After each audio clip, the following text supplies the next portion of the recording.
Except for the third problem. To stare at it, I have absolutely no idea what it's asking. So. Then they refer to chapter 2. Chapter 1. Chapter 1. Unit 1, Chapter 11. I looked at it yesterday. So that's what I want to do. Great. Okay, a whirlwind tour of Unit 5 is beginning here, and this is the unit that deals with the orbits, mostly Coulomb. And there has some really wonderful properties, wonderful symmetries. The fact that we can solve it analytically is due to its symmetry, just as it was for the oscillator. And what we're going to do is just take the two side by side.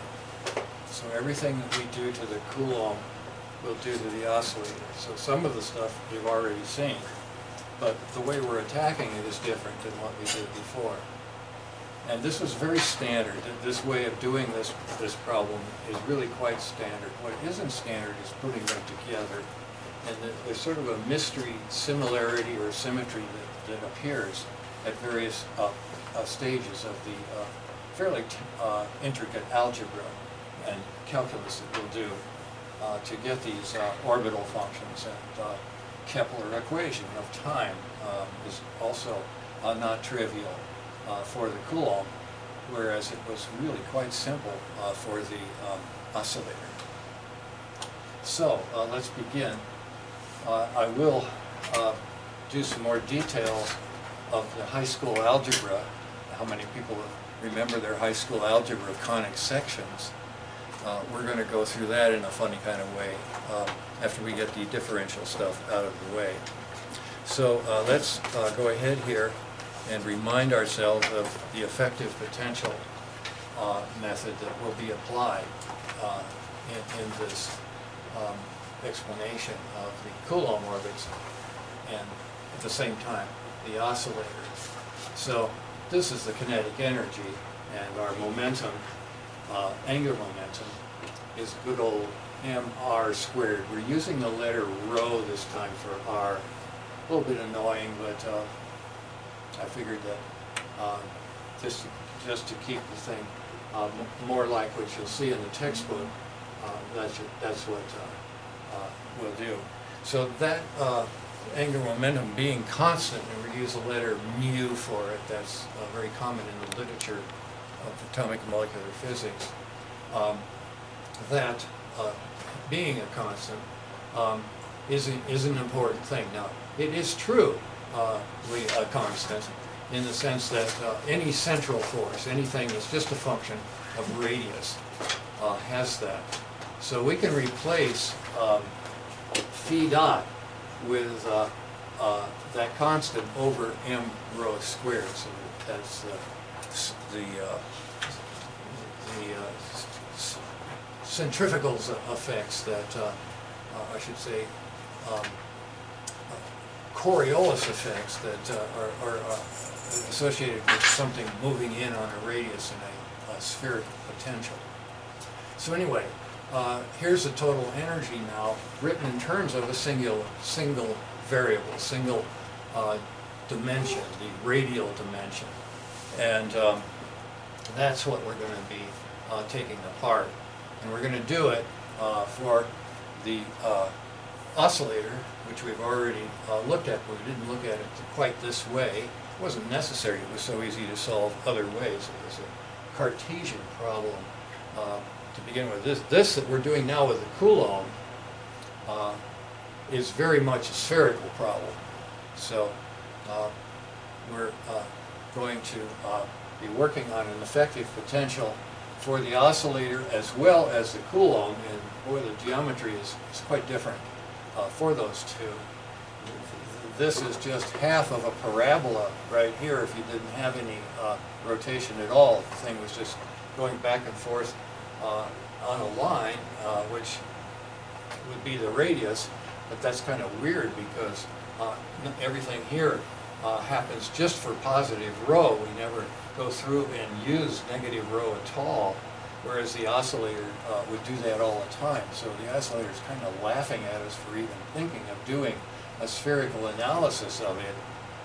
But if you're going to do the quantum mechanics of that and do some molecular physics, this is really essential. It's not something to brush off. Anyway, for the Coulomb, you never get to go across that infinite well that's associated with 1 over rho, and it's minus 1 over rho that we're talking about, actually minus k over rho, and I'm using the letter k for the principal constant in both of these. And there's a little bit of whereas and wherefore that needs to be said about that, because we are really going to have two classes of solutions here. As soon as I let the energy go above 0, I'm out of here for having orbits. I don't have closed orbits anymore. I get on some sort of hyperbolic or parabolic orbit with E equal or greater than 0.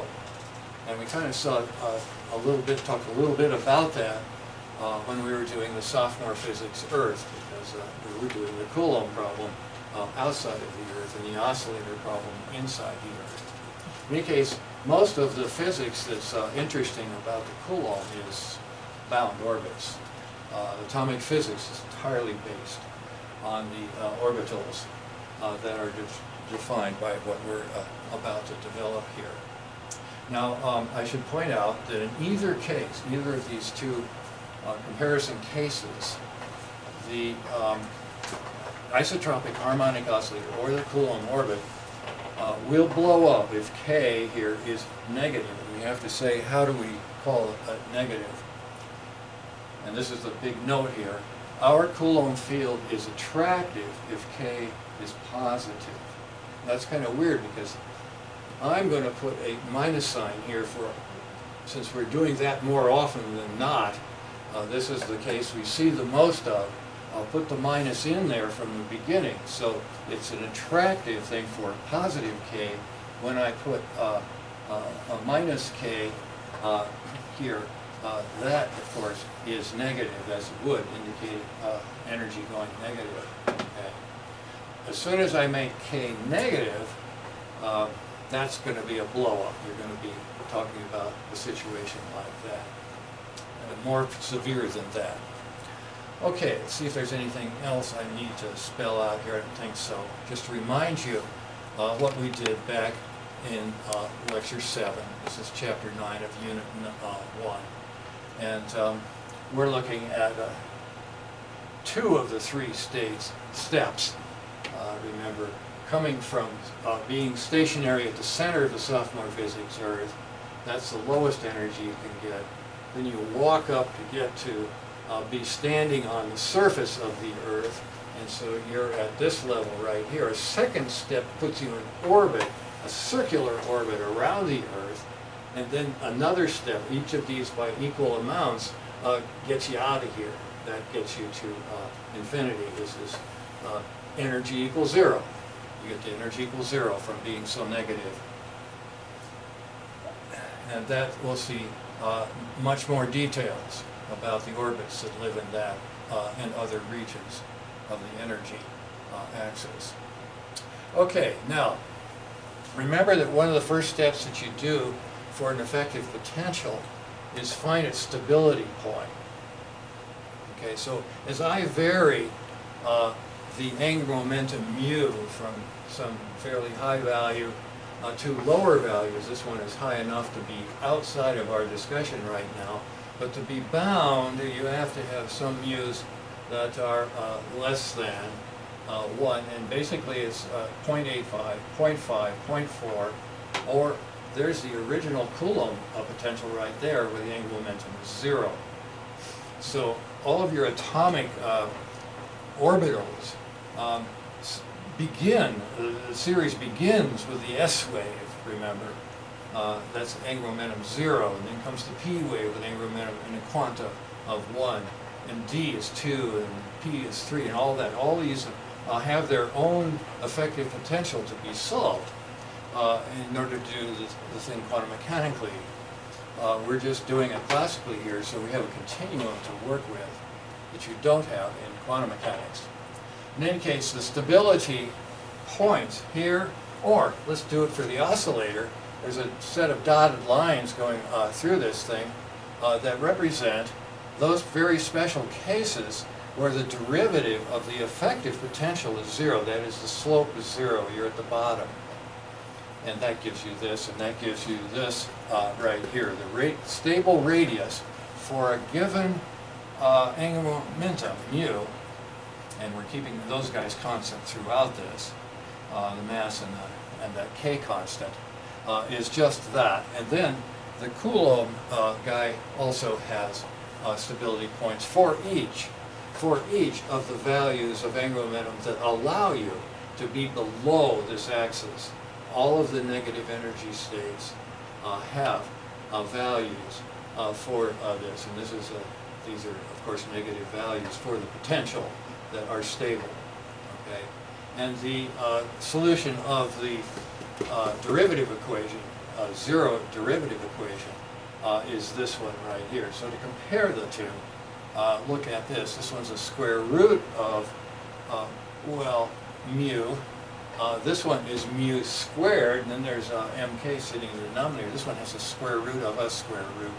So this is a little weird. This is what you're used to if you've studied this problem already.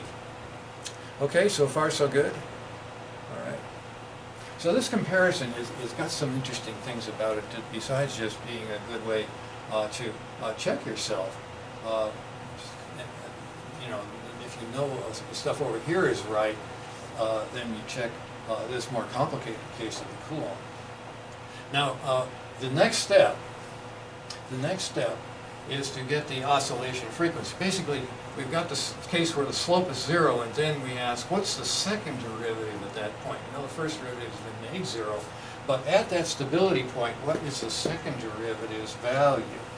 And in particular, what's the value, this kind of a spring constant, divided by the m? This is k over m, giving us an angular frequency for, well, usually small oscillations, but this has got to give us an answer for all oscillations, small or large.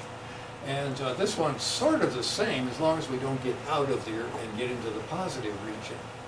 So we're asking for the curvatures. The curvatures really get high for this thing here. It's just a real sharp canyon right there, whereas these are more gentle, and finally they just become the oscillation of the original parabola. Okay. All right, now this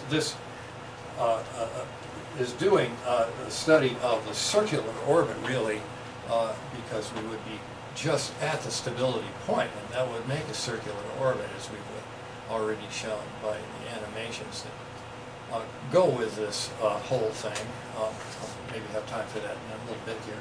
In any case, this is what you get when you work out the harmonic oscillator frequency, and you know that you better get something like this, except there's an, you know, you're used to the oscillator frequency being k over m, right? This is 2 times k over m. That's because you're talking about something that's going around. And this one has 2 places where it hits the apogee, and then 2 places where it hits the perigee on each rotation. So we will be getting here an oscillation frequency that is twice that. Every time it goes there, it's gone really twice. Now this one right here, this one only has 1 perigee and 1 apogee. We already know that just from sophomore physics. But the answer that we get here compared to this one doesn't care about angular momentum at all. It doesn't matter about that. It's just depending on the k constant. This one cares about the angular momentum deeply.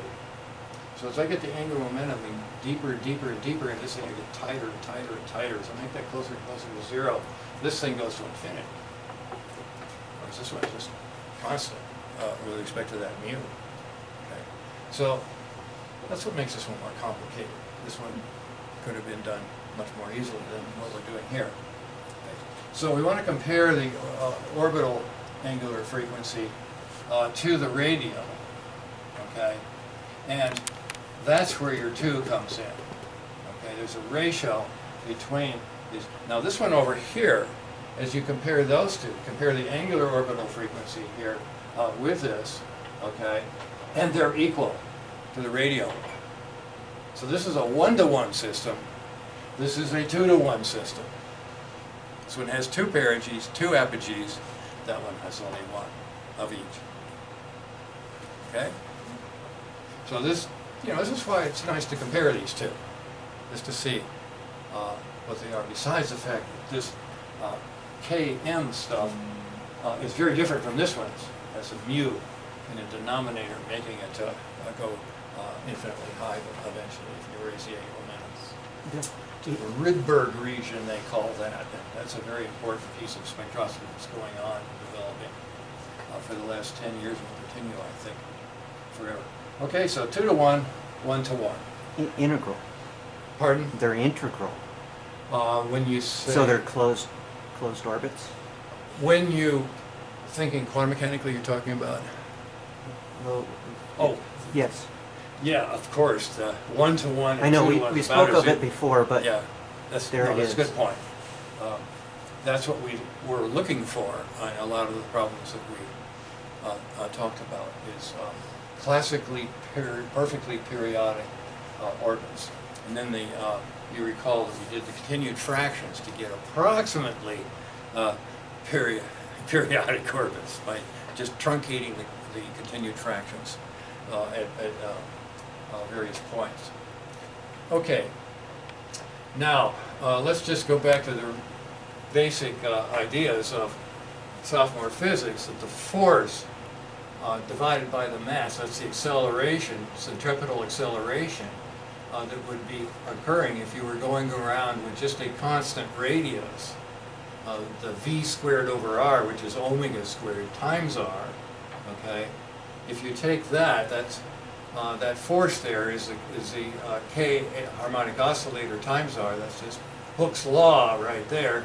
You solve that, okay, and here's the claim that it is a constant, okay, and we're inside the Earth now, remember, so all the mass that is above us doesn't count.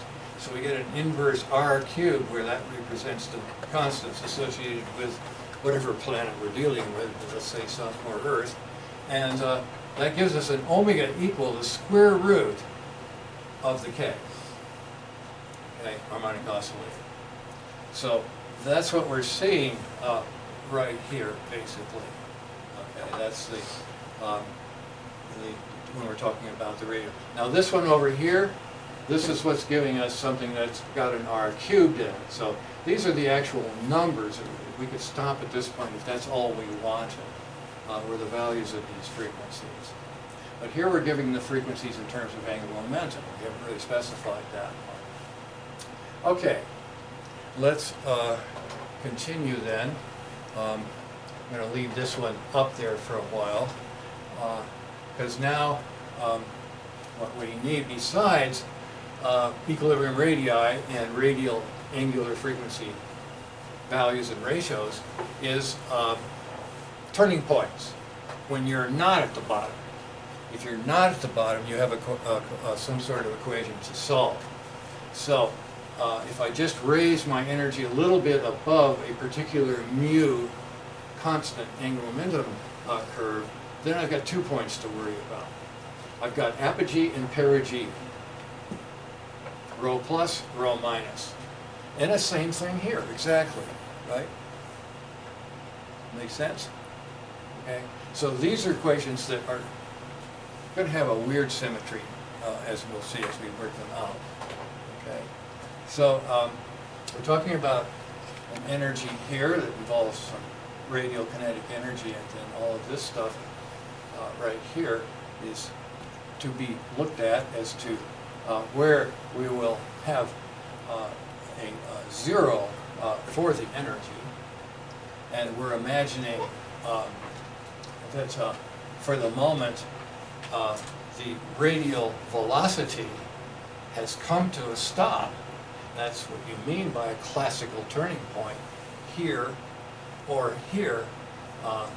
Rho dot is exactly 0. So I just put it in there, but it's not to be considered further, since that's the definition of a turning point at 0. So it's these equations we have to solve. The quadratic equations in rho. This one with rho squared here and rho squared here. This one with rho squared here and rho in the denominator here. So that's the difference between these two. But they're quite similar in a funny way if we rewrite them a little bit. So there's the actual equation written out as a quadratic equation in rho squared. Another way to write it is in terms of an equation in inverse rho squared. And here's that squared, and there it is by itself, and there's a constant. Okay, so these two equations are the same, and they work nicely for the oscillator, supposedly. And then for the Coulomb, we've got this guy here with its little minus sign on it. That's kind of weird. We've also got just the Hooke's law force, and then we've got E rho squared. Okay, I don't know what that 0 is doing there, but this is another way to write that equation. That's analogous to this one with a rho in the denominator. So what we're going to have here are roots that look like this. This is the rho squared roots of this equation. This is the 1 over rho squared roots of this equation. And why isn't it just the flip of that? Well, it is. That's equal to this. This is why it's nice to do it these two ways. We're going to do it for Coulomb as well. So, and there are the results right there. So here are the rho plus and minus values for the Coulomb, or 1 over rho squared values, okay? And what you'll notice is these two equations are the same if you do this mysterious replacement of E goes to K, to the right here, and K goes to 2E. Isn't that weird? Now, I'm not the first to notice this by any means. The replacement of these constants, this replacing the total energy, and we're talking about quantum mechanics, energy eigenvalue, by, or having the energy replace the Coulomb constants. I go from an oscillator to a Coulomb thing. And then I replace the force constant by twice the energy. It works for both of them. The name of this is a real tongue twister. It's called the Kusenheimer-Stifle transformation. And it's gone nowhere. But I think it should go somewhere. I think there's something to this. But it's not something we're going to do in this course. I just want to point it out to you as we go through this. You know, we're considered to be elementary problems, but they're not elementary in the symmetry language. The two symmetries that define these two, in this case, a harmonic oscillator, that's unitary 3 for three-dimensional harmonic oscillator. This is orthogonal group in 4 dimensions for the Coulomb in 3 dimensions. And we'll get more into that in the next lecture, where we look at the eccentricity vector, which kind of plays the role a little bit of the spin vectors that we saw for the 2-dimensional oscillator. And that's really all this is a 2-dimensional oscillator. If you can, you know, just imagine it in a plane, it's not going to be moving out of that classically.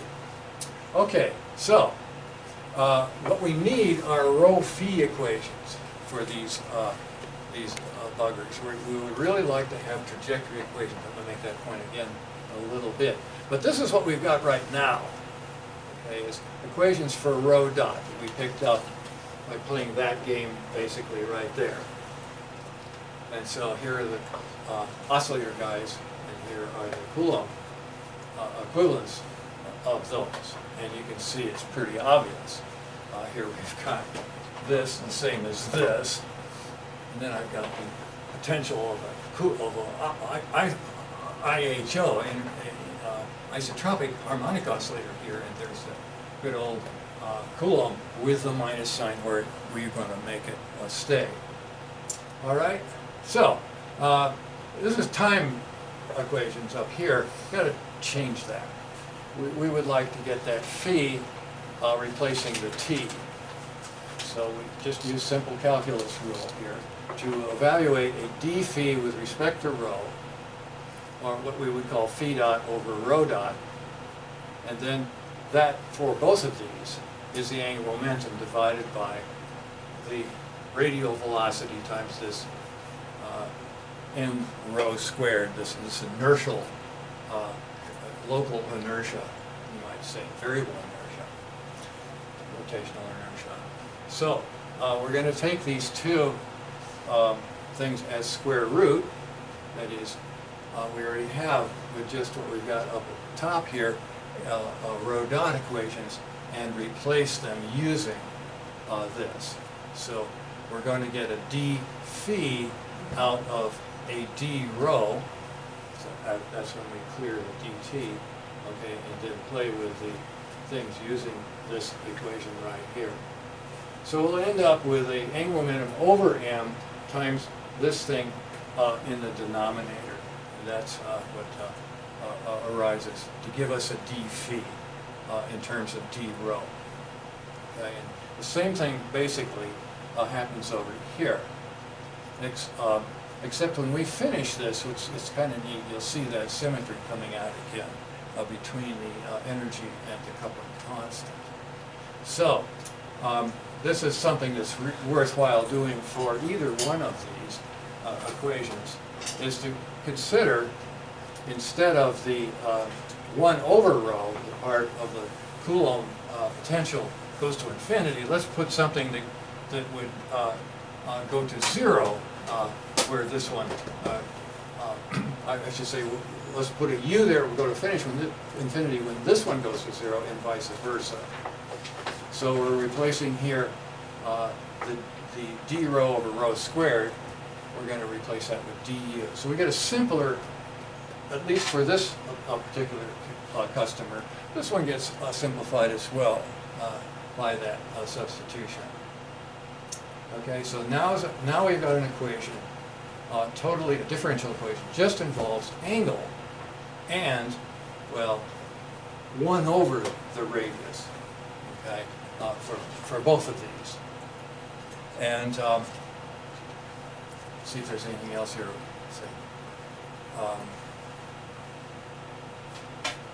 There's another variable that's useful, x equal u squared, 1 over rho squared.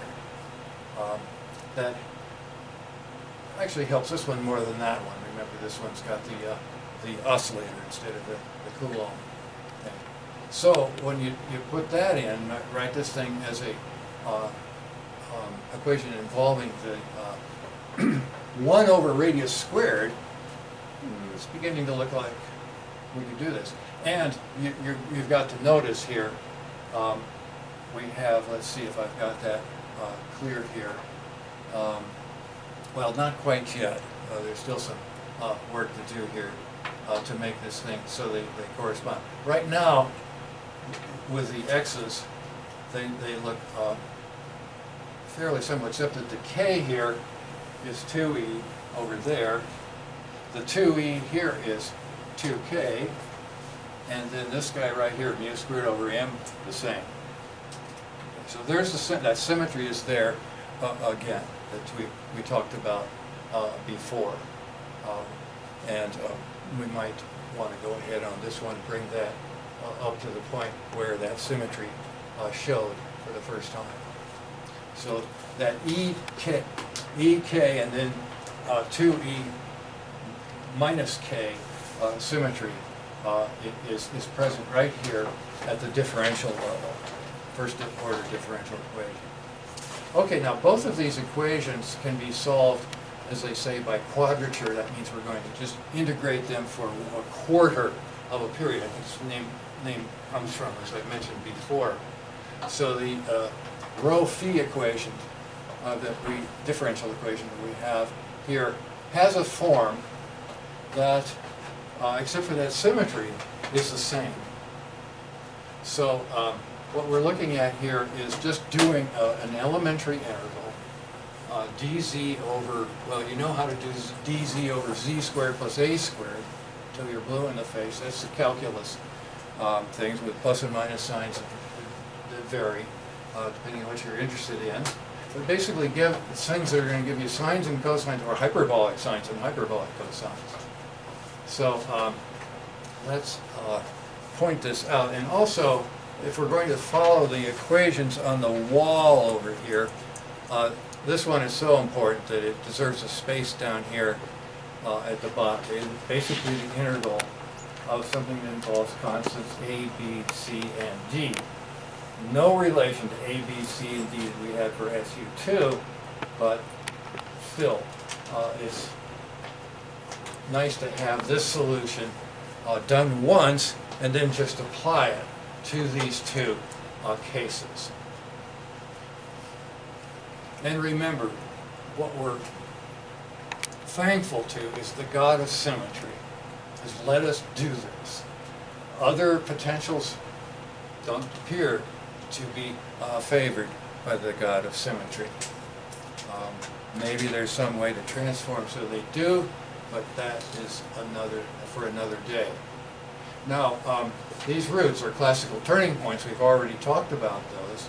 We've had equations for the classical turning points that are going to be used now. And they are the ones that occur for this. So basically what we're doing here is solving this thing as a solution based on just the quadratic roots of an equation like that we're going to be integrating. So it's the integral of that we need. And it's really very simple. It's an inverse sine. So we're going to be talking about sines of angles for both of these, but with different exponents and different coefficients. This is a way to turn the thing around so that we're talking about the actual, some sort of variable z. Now this may be rho, or it might be u equal 1 over rho, or it might be rho squared, or it might be x equal 1 over rho squared. It doesn't matter. All of those can use this root to a solution. And that's pretty powerful right there, just to have that.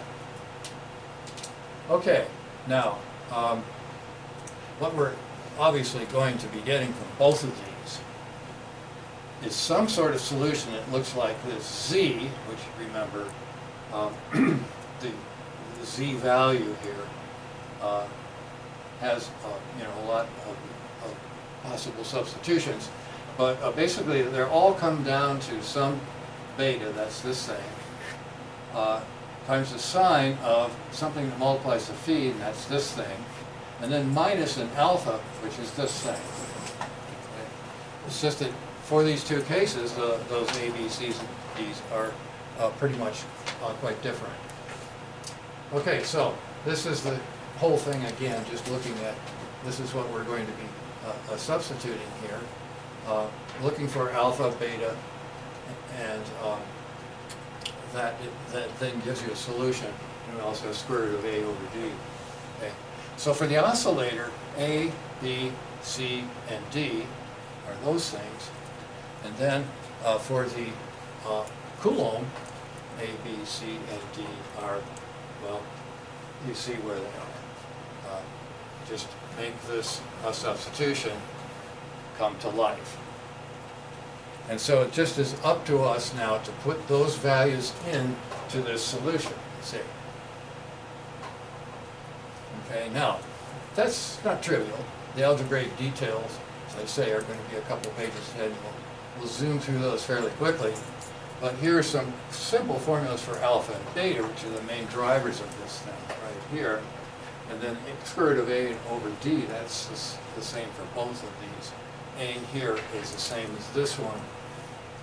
And D, except for a factor of 2, is the same for both of them. It's the B and C that kind of play footsie with each other at a great distance.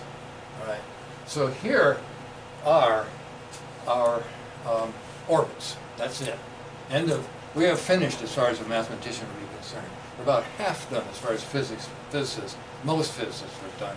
And we're about a quarter or a tenth done by my standard because, okay, so I've got a formula, but I want to know how it works. what's going on inside that formula. Okay, I want to do it for both of these. We kind of already have done a lot with this one, but that needs some work.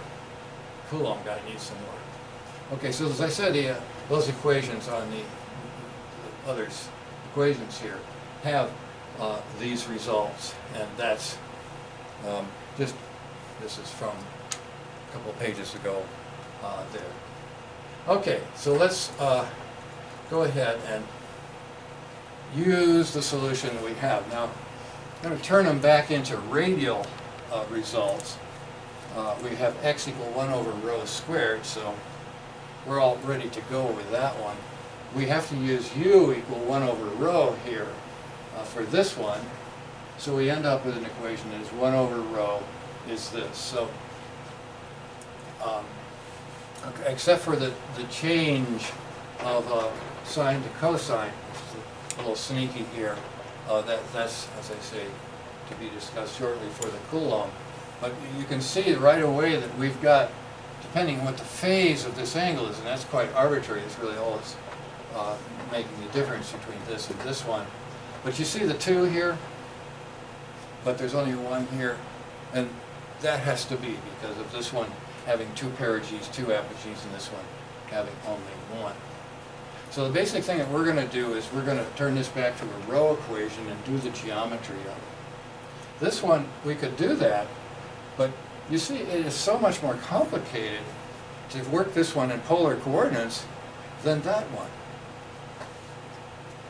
This one's so great in Cartesian coordinates, this one's so terrible at Cartesian coordinates.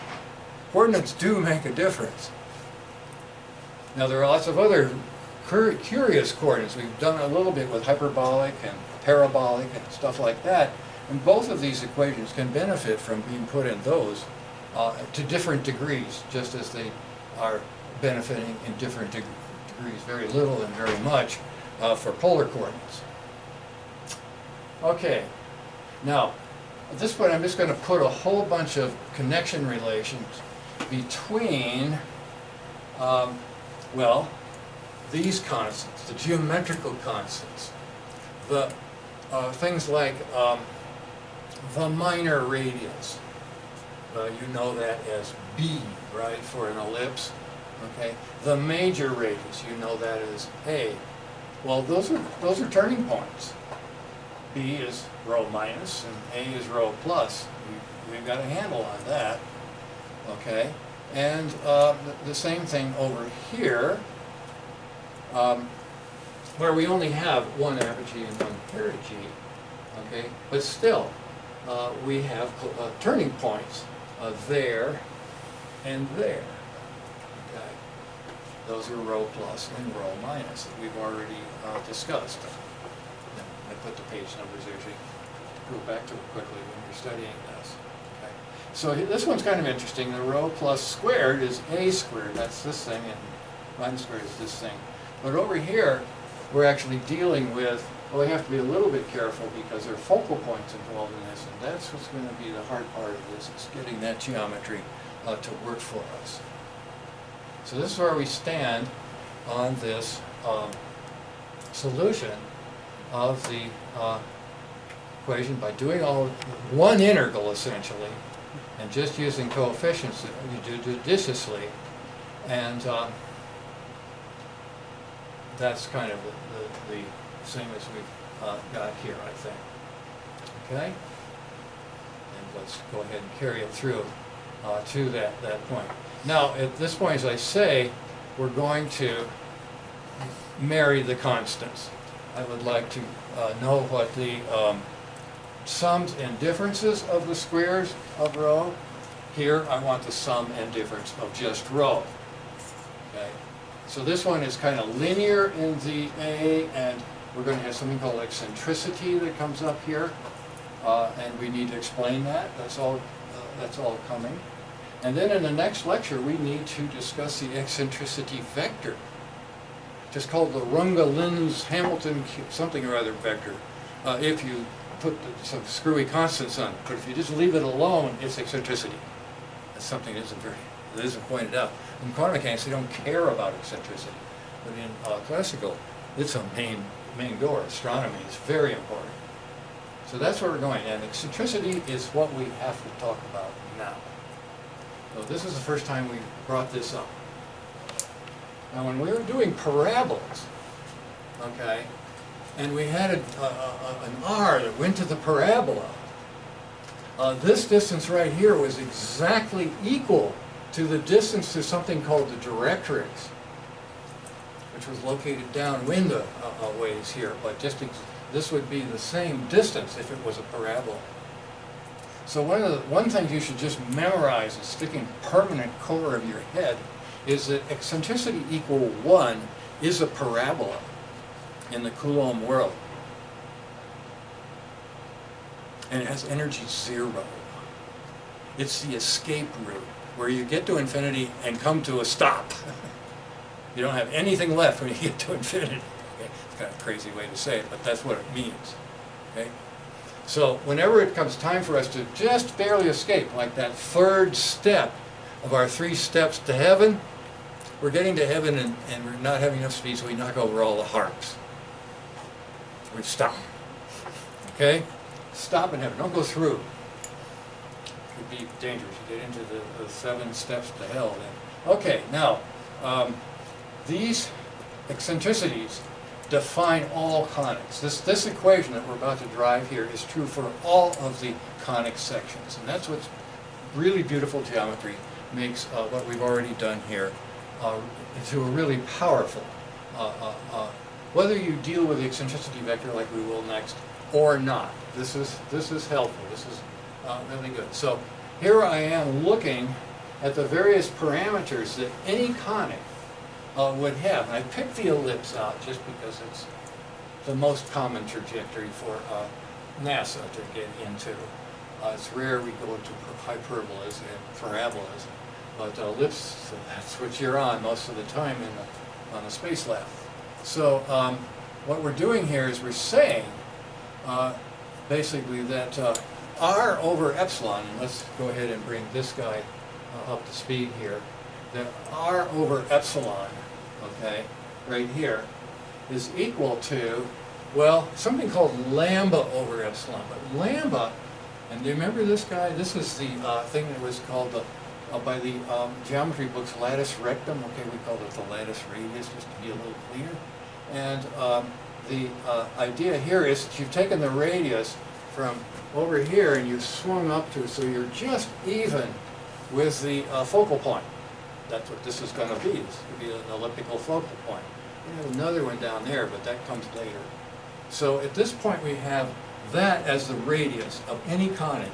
And any conic will curve somewhere around a focal point, and just above the focal of that, where we have a symmetry axis here, straight above it, that's the lattice radius. That's the radius of the conic, where it really is, okay? And that means this has to be lambda over epsilon, just as this distance here has to be this distance over epsilon, okay? Then there's this distance right here, which is really very simple. That's our cosine of the phi, okay? This base right here, our cosine phi moved up to here. There's your equation for all conics, every one of them, every last lousy one of them, including parabola. So how would you define lambda? What is it? Now when you say how do you find it, I would think of I had a conic, okay? Imagine somebody plopped one down here. I would simply measure the distance from the focus, and that means you have to find focus, so let's talk about that in a minute. And I would see how far I have to go to get to the curve, straight up from the axis, from the symmetry axis. Now that may not be what you're really asking. What we're going to do is we're going to write an equation for this sucker in just a minute here, and that may be what you were really asking, and we still have to do that. But as far as the geometry goes, it is the radius measured from the most important part of the conic. So for a circle, it would be just plain old A, right, and equal to B. For the parabola, it was the directrix distance, right? Remember that? And we've got a directrix here, but for the parabola, epsilon is 1. So you have a square here, right, in the case of a parabola. Any other questions so far? I mean, we've got a ways to go here. But you can see that the R equation is quite simple, except that the R is over here, right? It's not really an open equation for R. So we still have to solve this thing, okay? It's very simple. Lambda over 1 minus epsilon cosine. Okay. So that means that 1 over R, 1 over rho, we've abandoned the rho notation for the most part while we do the geometry. So what we're going to do is we're going to have 1 over rho, which is minus k mu squared over m. That is what we calculated. This is 59 physics. And we're marrying this whole thing right here to epsilon over lambda, and then this whole thing right here to this. So kind of answering your real question right here. Lambda is 1 over this thing. And then this thing right here is epsilon over lambda. So you have really two equations that involve epsilon, lambda, but this one involves both epsilon and lambda. So that's kind of it. That's, as I say, this is the main equation right here for all the orbits of the Coulomb and all the orbits of the oscillator. The oscillator gets to play this game. Just a complicated way. Yeah. With the negative sign, will that be the worst? The negative signs are weird. Okay, we're talking about a thing. Now, this guy right here, minus k. Okay, when we have a closed orbit, remember I said that the k was positive. So this would be a negative thing. So we would have a negative lambda associated with this thing right here. But as it turns out, lambda's going to have some energy associated with it at some point. So I believe that will take care of that. Yeah, these signs are very crazy, plus and minus signs. Okay. Now these are turning points, so we've got to find out how big is the perihelion, how big is the aphelion, if we have one. We're always going to have a perihelion, even for orbits of monster stones that come crashing through our little planetary plane. Just about, what was it, 2 or 3 weeks ago that it happened? Did you hear about that? One they didn't know about ahead of time? It's basically a stone that looks like Long Island. Near Earth orbit. And is about as big as Long Island. Well, it's not quite that big, but it was a big rock that was long. And every astronomer that's looked at that knows about planetary rocks said this didn't come from us. This came from those guys. Or, you know, somebody's throwing long rocks at us. Yeah. All right. Okay, so anyway, how do I get on that? When we're talking about something that's on a hyperbolic orbit, we won't have anything down here. We'll have something over here instead. It's quasi-imaginary. Again, this assignment that makes this interesting.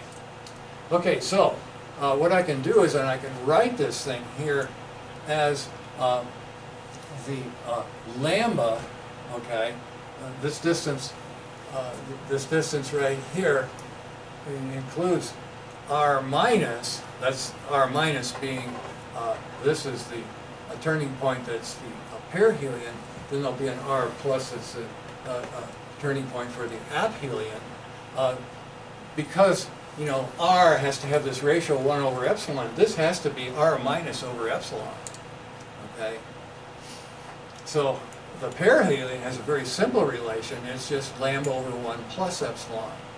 That's the ratio between this guy here. Lambda is right here, and then that's lambda over epsilon. So the aphelion Similarly, this is rho minus, which is the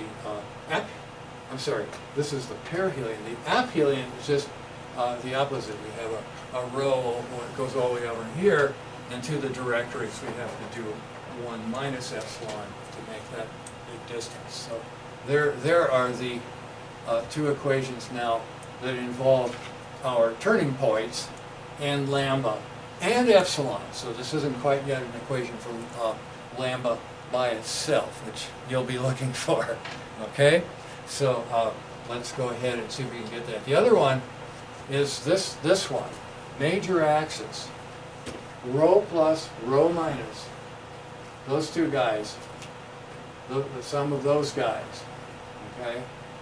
That has, not too bad an equation, but here is, again, an equation involving lambda and epsilon. So we've got to work these against each other to get the lambda and epsilon separated. Okay.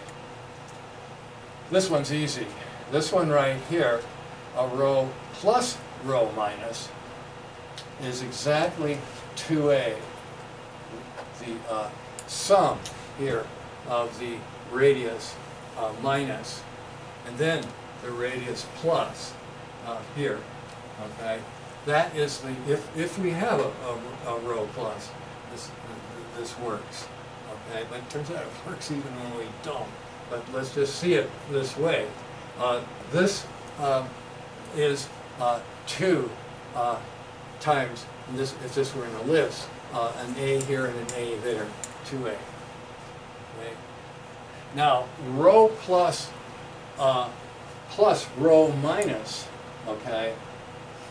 Oh, I should say this right here. That is k over e. Okay. It's 2 times k over 2e, but it's minus k over e. That sum right there. If you don't remember anything else from all of this, this is really important. Because for physicists, I can get the total energy of this thing. That's kinetic plus potential, which presumed is a constant, a Hamiltonian constant, okay, by simply doing minus k over 2a. That's really different from the oscillator, remember. The oscillator was asking for the hypotenuse, right, squared to be your energy. A squared plus b squared, right? This one only depends on a. It doesn't care how big your b is. Your b is somewhere around here, right? I don't give a darn what that is. That one's associated with angular momentum. This one is associated with energy. That's really cool.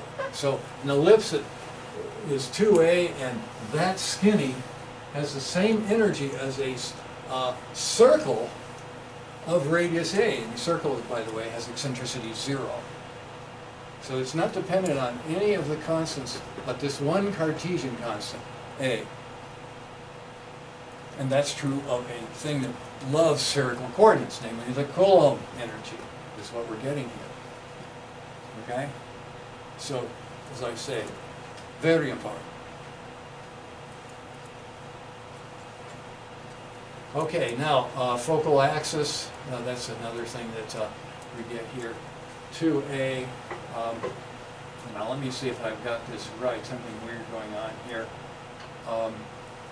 When I take the difference of these two here, I get something that's a little bit more complicated than this, but really it's the same but multiplied by epsilon. So what we're going to see is a relationship between, well, this is giving it right here, the difference between perihelion and aphelion.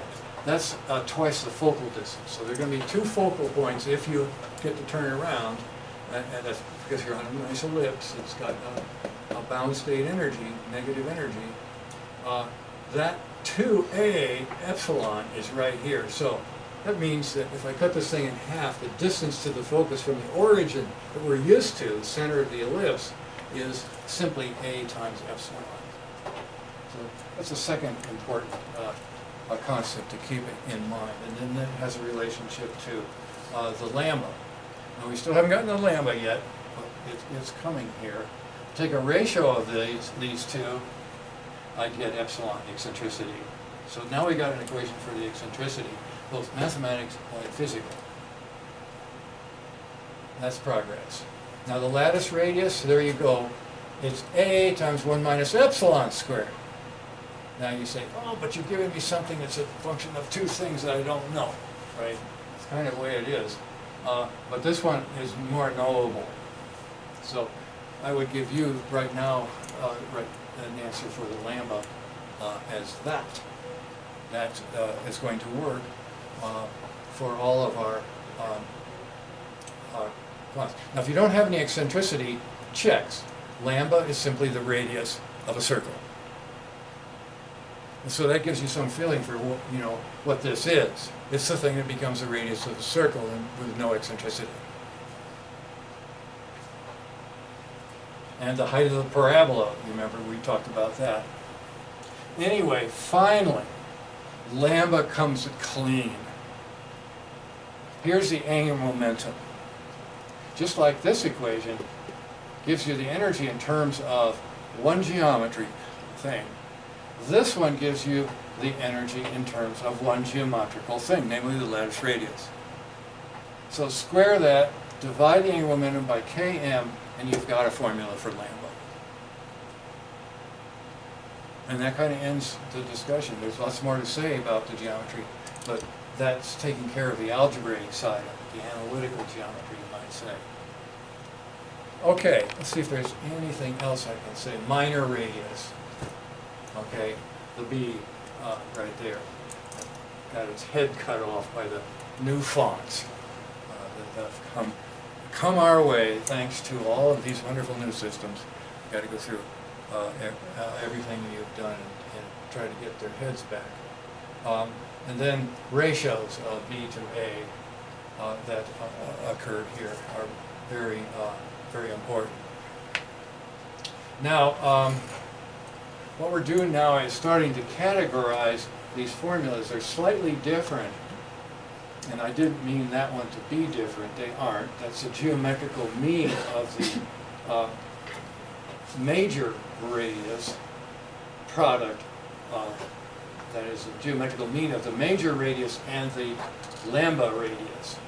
Okay, so whatever your A value is, that's something like that right there. And then this value, geometrical mean of those two, okay, gives you B, which is this. That's kind of neat. I did, when I looked through some geometry books, I didn't point that one out. The gold sign doesn't do any of this, so forget about looking at that book. But the ratio of B to A is kind of neat. It's either 1 minus epsilon squared square root or epsilon squared minus 1. Whatever gives you a real number, depending on whether it's an ellipse with epsilon less than 1 or a hyperbola with epsilon greater than 1, that's a formula that depends on whether you're on the way out of here with positive energy or whether you're in the loop, elliptical loop, with negative energy. And the same thing's true. Here's your lambda, and what we're trying to avoid is getting a minus sign on that, right?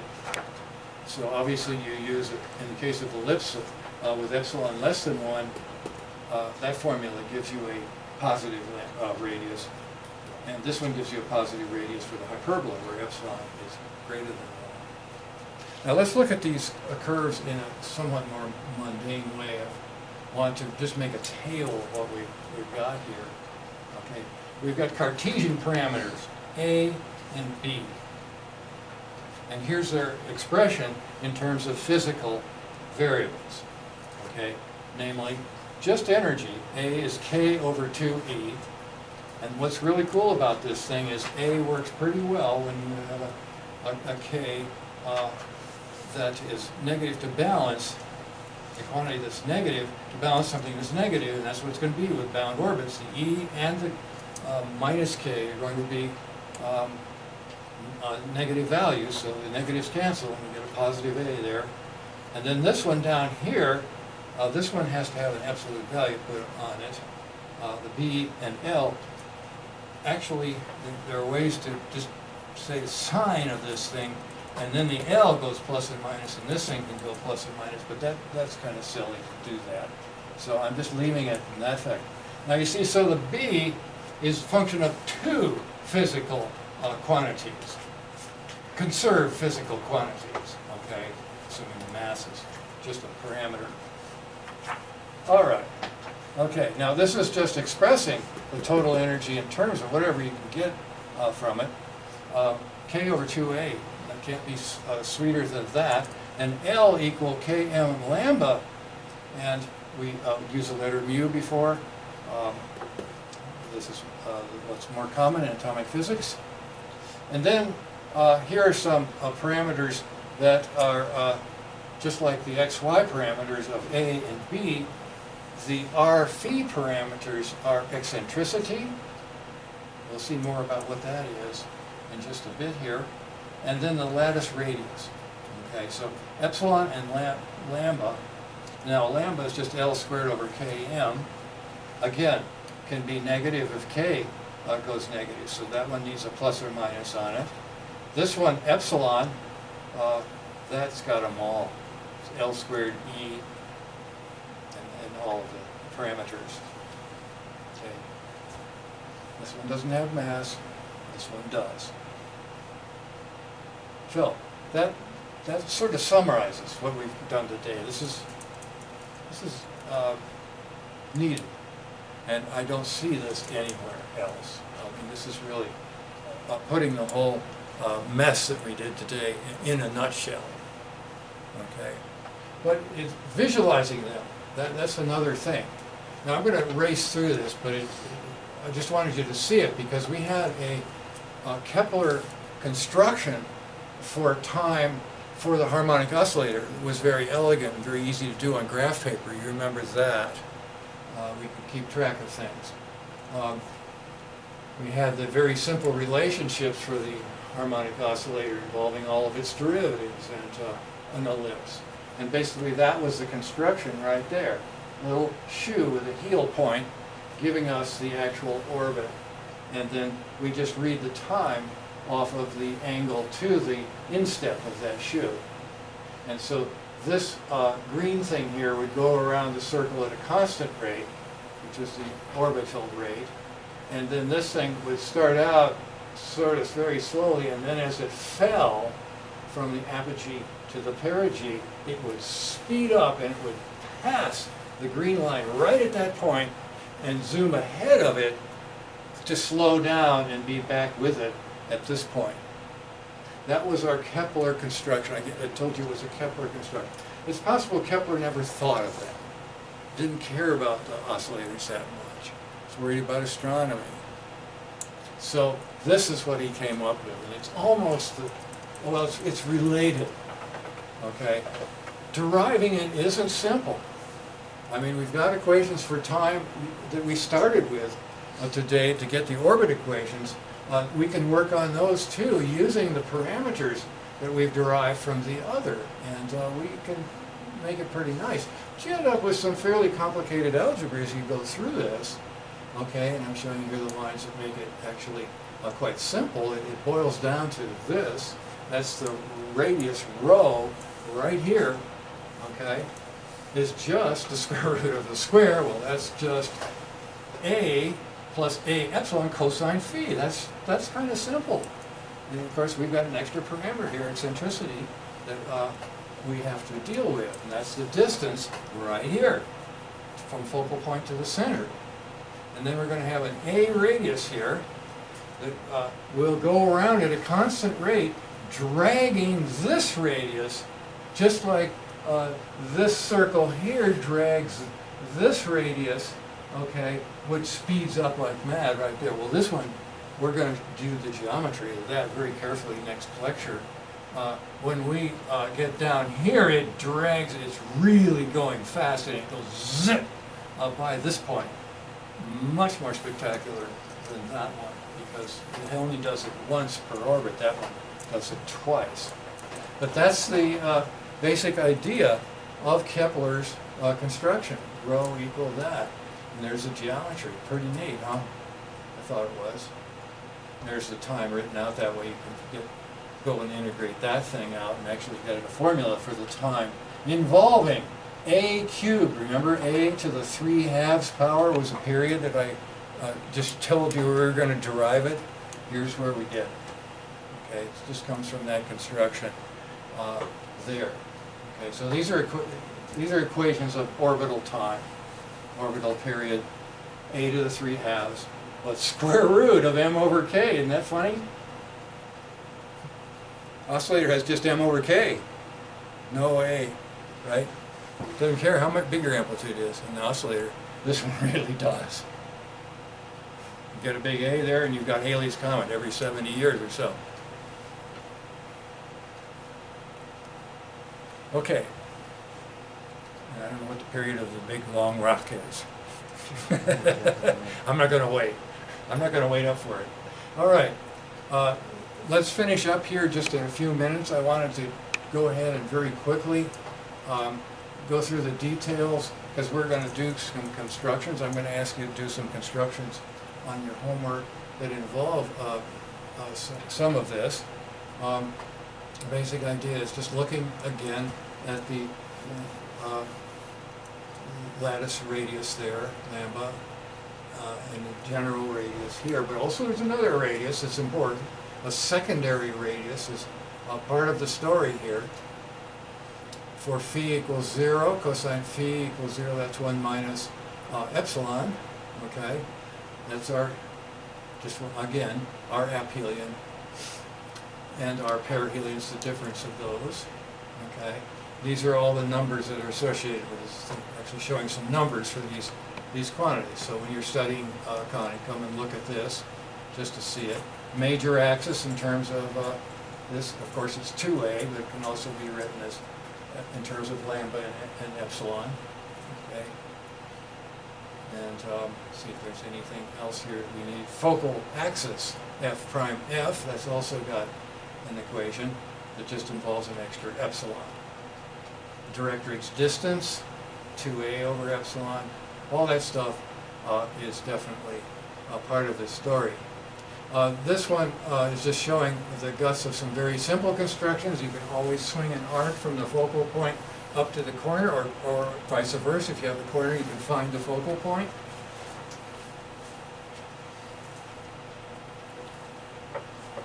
That's just swinging A to get what is A. Okay, swings up to A there. And the minor axis, okay, then is found. Okay, so you just measure this distance to get the minor axis when you're doing constructions. Now this I thought was worth seeing. Okay, here's epsilon equals 0. Here's epsilon equal 2.65. Now the eccentricity of our orbit is very small. I believe it's, what is it, 2% or something? 0.02 for our Earth orbit. Okay, and the moon is somewhere in that neighborhood too. It's slightly eccentric as well. Okay, but anyway, 0.65, that's a big number. And you begin to see that, you actually see that thing is squished. If you look at the Earth's orbit on a plot, you won't see it as eccentric. But then by the time you get to 8.5, wow, this thing's getting long. Okay, now here's what I like to think about is this ellipse keeps going down to that wall there, through the wall, across the parking lot, down to Greenland, and maybe to Fort Smith, right? We still don't have a parabola yet, but we've got one that's really approximately a parabola, right? Doesn't matter if it goes all the way to Gulf of Mexico, right? It's still going to be pretty much a parabola, right? Okay? But what's really funny is you're waiting for it to keep going, keep going. If you're a mathematician, you're aware that you better look behind you because it's going to go around something and come back on the other side. So it's going to go through epsilon equal 1 and be both there and there, that's infinity, plus or minus the same point, and then to come back and bite you in the butt. That's the hyperbola. The two branches of the hyperbola always there somewhere. So the first thing we're going to do next time is we're going to do Rutherford scattering by taking the geometry of this thing, carefully look at it. And I would recommend that you notice the simple geometry that's involved by just putting rectangles of various things so that they go around circles here that have, well, first a focal distance. These numbers right here, a equal 2, b equal 1, is a very simple case, and that they fit a number of different ways. And there's the hyperbola with a similar arrangement. Okay, so these are two views of hyperbola using, this is the branch that you scatter on, and this is the branch you scatter into. There's a more extreme hyperbola right there. Okay, it has rectangles that sit at different positions with the same aspect ratio. This is Thales geometry that hides in all of these conic sections. Okay, so we're going to be working with some details that involve this kind of geometry, and it was playing around with this that I discovered a wonderful construction for Rutherford Scattering, which is what we're going to be studying first in the next lecture, just based on the eccentricity things. But this is the idea right here, is as you put a string from these two focal points so that the difference between the distances is a constant 2a, and that's what it would be when you strung it right here as a straight line. But as you take it up here, you see you're keeping that difference constant and making the hyperbola that eventually approaches its asymptote. And that leads to a wonderful geometrical way to display the ratios that are involved with these quantities here. A times epsilon, a by itself, a divided by epsilon, and then just the opposite right here. All of that makes some sense, and you should recall these zigzags in lecture 5 on page 5 that we did just between parallel lines. Well, that's just a generalization of it right there. Okay, so that sort of sums it up. Those are the parameters with physics. These are some expressions that we've looked at a little bit already. So this is what we're going to be doing. We're going to start with an alpha particle coming in on one of the asymptotes, and that's what your problem is all about for this week, is the alpha particle coming in, hitting a nucleus, not really hitting it, being pushed away from it.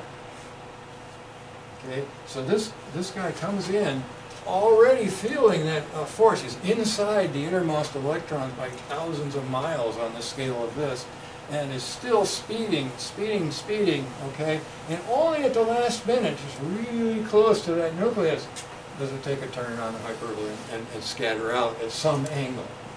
We're going to do the geometry of that. Now, if it had been an attractive, I'm also asking you to construct the opposite of this repulsive scattering is attractive scattering. And this time it's coming in attracted by this thing, but it doesn't just go and hit it. It goes, and oh, missed, and comes back out again. It's just the same curve as this, flipped around a direction that is half the scattering angle. So that's what we're going to be working with next time. I want to make sure you see it. This is so important for atomic physics. People thought that atoms were blobs of charge. And the nucleus, turns out, the positive part of the atoms is tiny, tiny, tiny, and Rutherford discovered that. He didn't get a number,